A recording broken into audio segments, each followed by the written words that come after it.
कृष्णा। आज की इस वीडियो में हम आपको बताएंगे कि कैसे करें ज्येष्ठ मास की निर्जला एकादशी 2025 व्रत का पारण। क्या होगा निर्जला एकादशी व्रत को खोलने का सही समय और सही तरीका। क्या होगी निर्जला एकादशी खोलने की पूजा विधि। और इस व्रत को खोलते समय क्या गलतियां आपको भूल से भी नहीं करनी है। तो ये सब जानना चाहते हैं तो वीडियो को अंत तक जरूर देखिए। निर्जला एकादशी व्रत रखकर श्री हरि विष्णु के कृष्ण रूप की पूजा की जाती है। इस एकादशी को भीमसेन एकादशी, पांडव एकादशी और रुक्मणी हरण एकादशी के नाम से भी जाना जाता है, क्योंकि इस दिन श्री कृष्ण ने मां रुक्मणी जी का हरण किया था। पांडव भीमसेन सिर्फ इसी एक एकादशी का व्रत करके साल में पड़ने वाली सभी एकादशियों का फल प्राप्त किया करते थे। निर्जला एकादशी का व्रत करने से व्यक्ति को प्रेत योनि दिलाने वाले ब्रह्मवध और अन्य बड़े पापों से भी मुक्ति मिल जाती है और भक्तों की सभी छोटी बड़ी मनोकामनाएं भी पूरी होती है। इस एकादशी का व्रत करने वाले व्यक्ति को मोक्ष की प्राप्ति होती है। साथ ही भगवान विष्णु की कृपा से भक्तों के जीवन में धन समृद्धि की वृद्धि होती है और इस जन्म के खत्म होने के बाद ऐसा जीव वैकुंठ लोक को प्राप्त करता है। इस एकादशी का व्रत खोलने के लिए एकादशी तिथि का समाप्त होना आवश्यक है। इस बार निर्जला एकादशी का व्रत 6 और 7 जून 2 दिन को रखा गया है। इसीलिए इस बार निर्जला एकादशी पर एकादशी की तिथि समाप्त होगी 7 जून शनिवार को सुबह 4:47 तक। पर केवल एकादशी की तिथि खत्म होने पर ही एकादशी का व्रत नहीं खोलना चाहिए, क्योंकि नियम के अनुसार एकादशी के शुरू होने वाले हरिवासर के समय में भी एकादशी का व्रत बिल्कुल नहीं खोलना चाहिए। इस बार निर्जला एकादशी के बाद शुरू होने वाला ये हरिवासर का समय समाप्त होगा 6 जून 2025 शुक्रवार को सुबह 11:25 तक। यानी अगर आप 6 जून को निर्जला एकादशी का व्रत कर रहे हैं तो इस समय तक भी आपको अपना निर्जला एकादशी व्रत नहीं खोलना है। द्वादशी की तिथि शुरू होने के बाद ही भी निर्जला एकादशी का व्रत खोला जाता है। इस बार निर्जला एकादशी के बाद द्वादशी की तिथि प्रारंभ होगी 7 जून 2025 शनिवार को सुबह 4:48 पर और ये द्वादशी की तिथि समाप्त होगी 8 जून 2025 रविवार सुबह 7:17 तक। आइए अब जानते हैं 7 जून को द्वादशी की तिथि पर पड़ने वाले सभी शुभ और अशुभ मुहूर्तों के बारे में, ताकि आप गलत मुहूर्त में आप अपना निर्जला एकादशी का व्रत ना खोलें।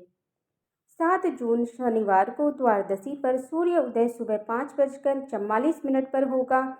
सूर्यास्त शाम 7:07 पर होगा। इस दिन ब्रह्म मुहूर्त प्रातः 4:08 से सुबह 4:56 तक रहेगा। इस दिन द्वादशी की प्रातःकाल की पूजा का मुहूर्त सुबह 4:50 से सुबह 5:26 तक रहेगा। इस दिन सर्वोदय सिद्धि योग सुबह 9:39 तक रहेगा। अभिजीत मुहूर्त सुबह 11:58 से दोपहर 12:52 तक रहेगा।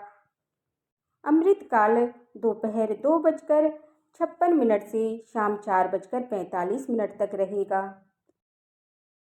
आइए अब जानते हैं 7 जून को द्वादशी पर पड़ने वाले अशुभ राहु काल के बारे में, क्योंकि राहु काल के समय में भी निर्जला एकादशी का व्रत नहीं खोलना चाहिए, वरना आपका एकादशी व्रत करना असफल हो जाता है। 7 जून 2025 शनिवार को द्वादशी के दिन राहु काल सुबह 9:05 से सुबह 10:45 तक रहने वाला है।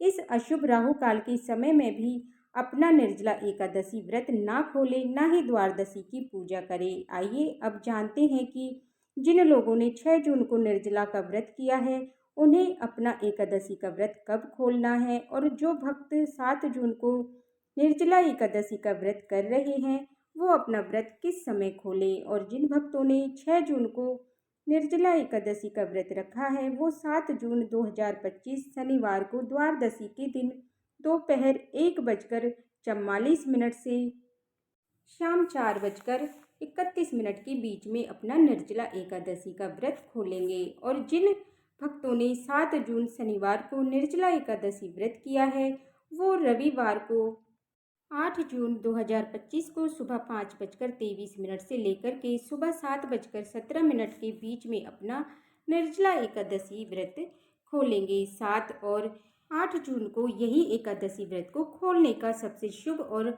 सटीक मुहूर्त रहेंगे। आपने निर्जला एकादशी का व्रत चाहे 6 जून को रखा हो या 7 जून को, इन्हीं तय शुभ मुहूर्तों में अपना निर्जला एकादशी का व्रत खोलने में आपको निर्जला एकादशी व्रत करने का संपूर्ण फल प्राप्त होगा। आइए अब जानते हैं निर्जला एकादशी व्रत खोलने का यानी निर्जला एकादशी व्रत का द्वादशी पर पारण करने की संपूर्ण पूजा विधि। एकादशी व्रत का पारण करने से पहले ये ध्यान रखें कि क्या मुहूर्त में के हिसाब से द्वादशी तिथि शुरू हो चुकी हो। अगर द्वादशी तिथि सूर्योदय से पहले ही समाप्त हो गई हो तो एकादशी व्रत का पारण सूर्योदय के बाद करें। इस बात का खास ख्याल रखें कि द्वादशी की तिथि के अंदर ही पारण न करना पाप करने के समान होता है। ये द्वादशी तिथि के शुभ मुहूर्त के अंतर्गत ही द्वादशी व्रत का पारण न करें, तभी आपको एकादशी व्रत का पुण्य मिलेगा, अन्यथा आपका एकादशी का व्रत अमान्य नहीं होगा।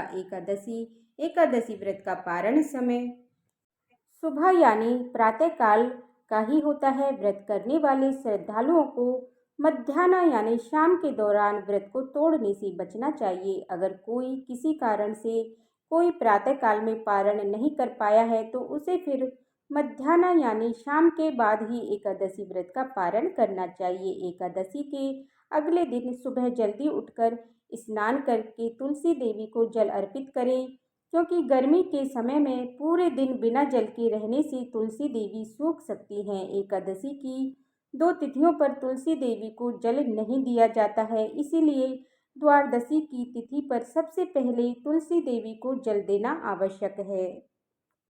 फिर तुलसी महारानी को फूल चढ़ाएं, फिर उनकी आरती करें। आरती करके उनकी 7 बार परिक्रमा करें। फिर तुलसी परिक्रमा करने वाले मनुष्य को कभी भी यमराज के दर्शन नहीं होते। और अब विष्णु जी का पूजन के लिए तुलसी देवी के कुछ पत्ते ले लें। अब भगवान विष्णु को स्नान कराकर उनको पीले वस्त्रों से उनका श्रृंगार करें, उनको पीले फूल और तुलसी पत्र चढ़ाएं। फिर भगवान विष्णु की आरती करें और आरती के बाद जाने अनजाने में आपसे एकादशी व्रत के दौरान आपसे हुई सभी छोटी बड़ी गलतियों के लिए करुणामयी भगवान श्री हरि विष्णु से क्षमा मांगे। भगवान विष्णु से क्षमा मांगते हुए आपको ये मंत्र बोलते हुए आवानम न जानामि विसर्जनम पूजा चवने जानामि क्षमस्व परमेश्वर मंत्रहीनम क्रियाहीनम भक्तिहीनम जनार्दन या यल पूजित मया देवा परिपूर्ण तदस्तु में। इस मंत्र को अपनी पूजा खत्म होने के बाद आपको 7 बार बोलना चाहिए। इसके बाद भगवान विष्णु से ये एकादशी व्रत स्वीकार करने की प्रार्थना करें। आइए अब जानते हैं क्या खाकर आपको एकादशी को व्रत खोलना चाहिए। द्वादशी के दिन भगवान विष्णु को घर पर सात्विक तरीके से बनाए गए पकवानों का ही भोग लगाएं। ये पकवान मीठे नमकीन दोनों हो सकते हैं। यदि आप द्वादशी के दिन मीठे चावलों का भोग श्री हरि विष्णु को लगा सके तो और भी अधिक शुभ होगा, क्योंकि द्वादशी के दिन पीले और मीठे चावल खाने से बेहद शुभ माना जाता है। एकादशी के व्रत में चावल खाने पर रोग होती है, इसीलिए द्वादशी व्रत को खोलते समय चावल खाकर ही व्रत खोलने का नियम है। मान्यता है कि एकादशी के दिन चावल खाने से शरीर छोड़ने के बाद वो मनुष्य रेंगने वाले जीवों के रूप में जन्म लेते हैं, लेकिन द्वादशी को चावल खाकर एकादशी व्रत को खोलने वाला मनुष्य मोक्ष को प्राप्त करता है। आपको एकादशी व्रत का पारण करने के लिए पकाए जाने वाले भोजन में गाय के शुद्ध देसी घी का प्रयोग जरूर करना चाहिए। ये सेहत के लिए अच्छा होता है और इस शुद्धता भी होती है। आंवले के पेड़ पर भगवान श्री हरि विष्णु का वास होता है। इस कारण एकादशी के व्रत में आंवले के पेड़ का विशेष महत्व माना गया है। इसीलिए एकादशी व्रत का पारण करने के दौरान आप आंवला खा सकते हैं। आंवला खाकर एकादशी व्रत खोलना भी बहुत शुभ होगा। इससे आपको अखंड सौभाग्य, निरोगी शरीर और संतान सुख की प्राप्ति होती है। आप द्वादशी के दिन एकादशी व्रत खोलने के लिए कोई भी सात्विक भोजन बनाएं। उसे वो और भगवान श्री हरि विष्णु को चढ़ाई गई तुलसी के पत्ते को पानी के साथ लेकर ही अपना व्रत खोलें। पर ये ध्यान रखें कि एकादशी व्रत का पारण किसी मीठी चीज से भी किया जा सकता है। आप व्रत के पारण के दिन श्री हरि विष्णु को भोग में मिठाई, मौसमी फल चढ़ा सकते हैं। पारण के भोजन में सेम की सब्जी खाने का भी विशेष महत्व माना जाता है।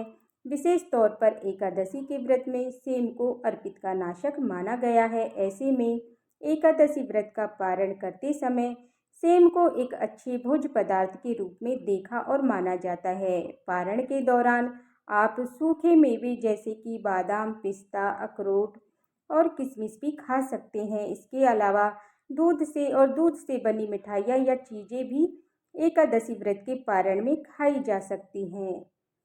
ऐसी और ज़रूरी जानकारी और व्रत कथाओं के लिए हमारे चैनल को अवश्य सब्सक्राइब करें और बेल आइकन बटन को प्रेस करें, जिससे कि आने वाली वीडियो का नोटिफिकेशन आप सभी को समय पर मिलता रहे।